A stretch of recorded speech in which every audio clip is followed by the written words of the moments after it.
Bonjour et bienvenue sur notre chaîne intitulée Un jour, un verset, un message.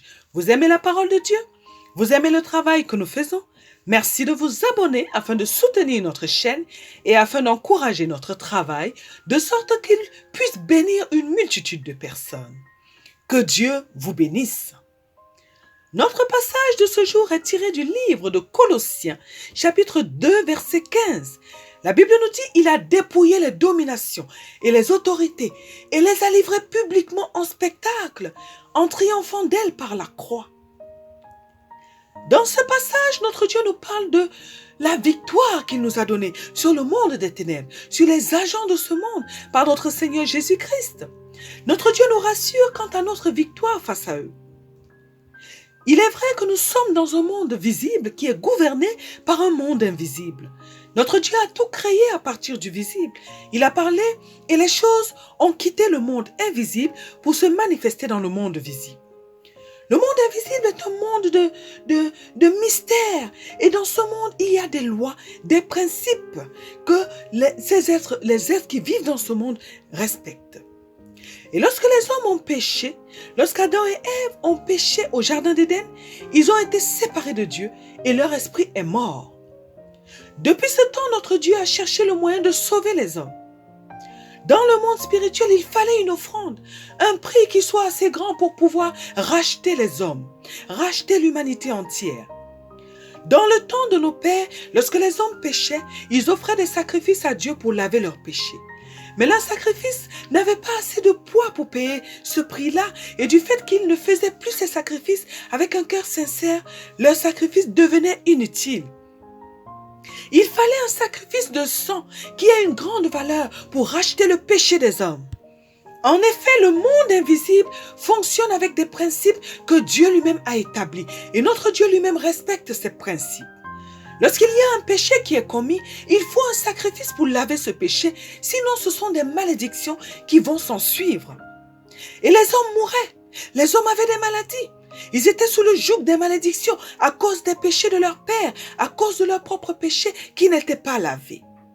C'est alors que notre Dieu a décidé de sacrifier son Fils unique afin de sauver les hommes. Ces créatures qu'il aime de tout son cœur.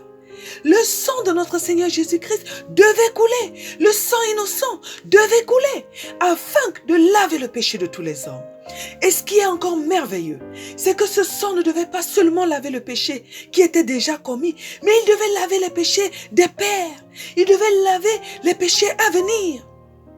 Lorsque Dieu a envoyé notre Seigneur Jésus-Christ afin de nous sauver, son sang a été versé, il a coulé et l'humanité entière a été sauvée. Désormais, lorsque les hommes pêchent et qu'ils demandent pardon à Dieu par notre Seigneur Jésus-Christ, leurs péchés leur sont pardonnés, ils sont justifiés et ils sont comme des personnes qui n'ont jamais commis de faute. Et tout cela à cause du sang innocent qui a coulé à la croix. Ce qui est encore merveilleux, c'est qu'à cause du sacrifice de notre Seigneur Jésus-Christ, le Seigneur nous a donné la victoire totale sur le monde des ténèbres.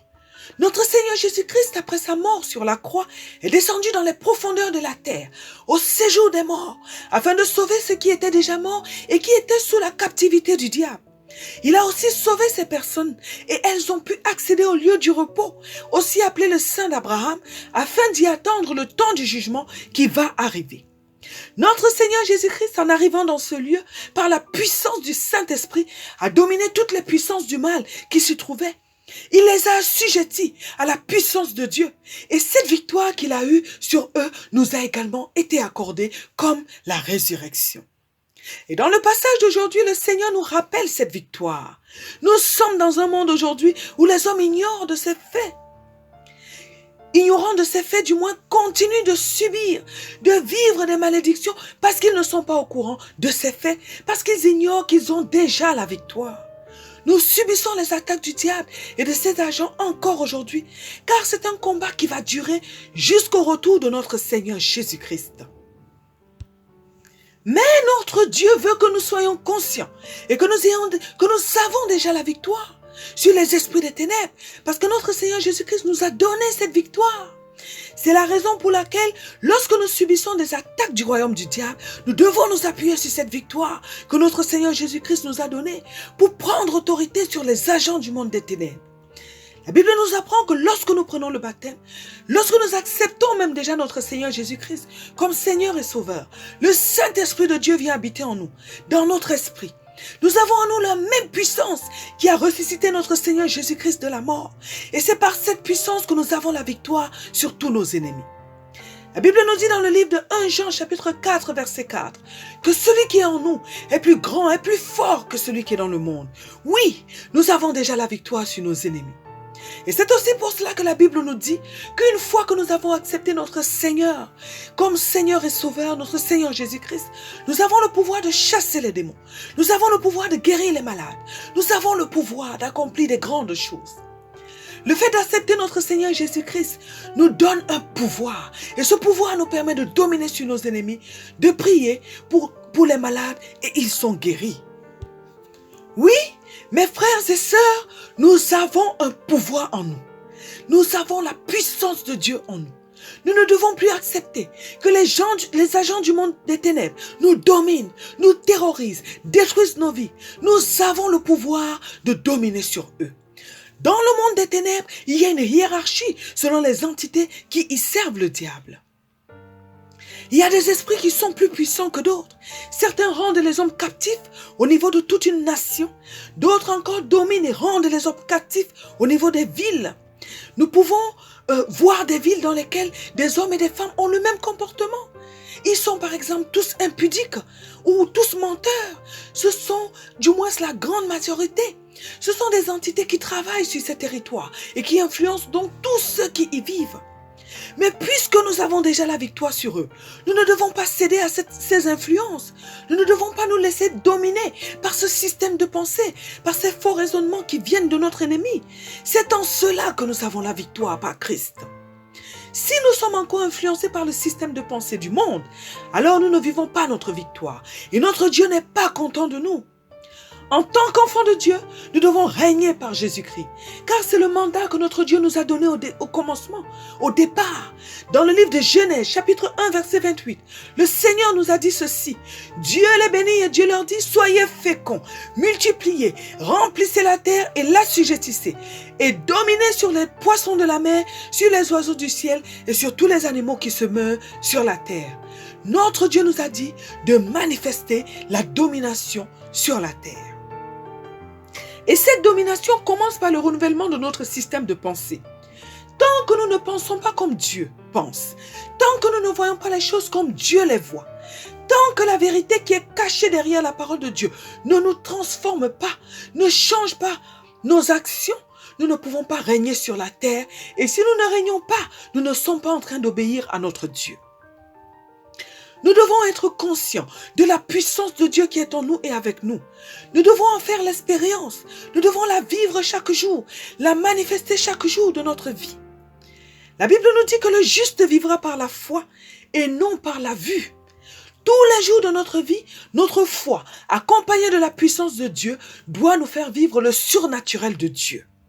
Nous sommes des esprits qui vivons dans un corps un corps qui est notre enveloppe et nous avons une âme qui est la vie qui est en nous. Elle est contenue dans notre sang. Dieu est esprit et nous sommes faits à son image selon sa ressemblance. Lorsque nous avons la foi, nous pouvons tout accomplir parce que nous avons la nature de Dieu en nous. Nous avons son ADN en nous. C'est donc notre ignorance qui nous rend encore captifs, qui nous empêche de dominer sur nos ennemis, qui nous empêche de vivre la vie de règne que notre Dieu veut que nous puissions vivre sur la terre. Plus nos yeux s'ouvrent sur la vérité de la parole de Dieu, et plus les chaînes, les barrières, les blocages tombent de nos vies. Oui, nous avons la domination sur les esprits des ténèbres par Jésus-Christ notre Seigneur. Mais si cette vérité n'est pas imprégnée en nous, dans nos cœurs, si nous n'en sommes pas convaincus, nous ne pourrons pas vivre cette victoire. Dans le monde spirituel, c'est le plus fort qui domine et nous sommes les plus forts. Mais notre ennemi utilise l'intimidation pour nous faire croire qu'il peut nous dominer. Le diable est un comédien, il est un illusionniste. C'est-à-dire qu'il utilise des illusions pour nous intimider, pour nous tromper. Il projette des images qui sont fausses pour faire croire aux hommes ce qu'il veut que les hommes croient. Et si nous tombons dans ce piège d'illusion, nous sommes déjà vaincus d'avance. De même que pour l'intimidation, la Bible nous dit que nous n'avons pas reçu un esprit de timidité, mais un esprit de force, de sagesse et d'amour. Et ce qui est encore désolant, c'est le fait que nous sommes les personnes qui donnons la permission au diable de nous dominer, de nous intimider, de nous mentir. Car si nous sommes conscients des armes qu'il utilise contre nous, et si nous décidons de le dominer, rien ne peut nous arrêter, puisque Dieu nous a déjà donné cette victoire. Ça veut dire que si nous ne régnons pas encore, c'est parce que nous ne voulons pas régner. Car notre Dieu a déjà tout mis à notre disposition. C'est à nous de décider de régner. C'est à nous de nous lever et d'apprendre, d'accepter et de pratiquer ce que Dieu dit dans sa parole. Et nous allons vivre la vie que Dieu veut que nous puissions vivre. Dans le passage d'aujourd'hui, notre Dieu nous rappelle que nous avons la victoire sur le monde des ténèbres par le sacrifice de notre Seigneur Jésus-Christ à la croix. Il nous rappelle que nous devons régner dans nos vies, car c'est le mandat qu'il nous a donné. Alors décidons, mes frères et sœurs, dans le Seigneur, de vivre cette vie afin d'obéir à notre Dieu et nous serons abondamment bénis. Prions aujourd'hui afin que Dieu nous donne la capacité de prendre conscience de notre victoire sur le monde des ténèbres. Prions afin que Dieu nous donne la capacité de méditer sa parole au quotidien, afin d'épouser son système de pensée, afin de marcher selon les principes de notre Dieu. Prions afin que Dieu nous donne la capacité de manifester sa domination sur la terre, qu'il nous donne la capacité de vivre une vie de règne sur la terre par obéissance à sa volonté, au nom puissant de notre Seigneur Jésus-Christ.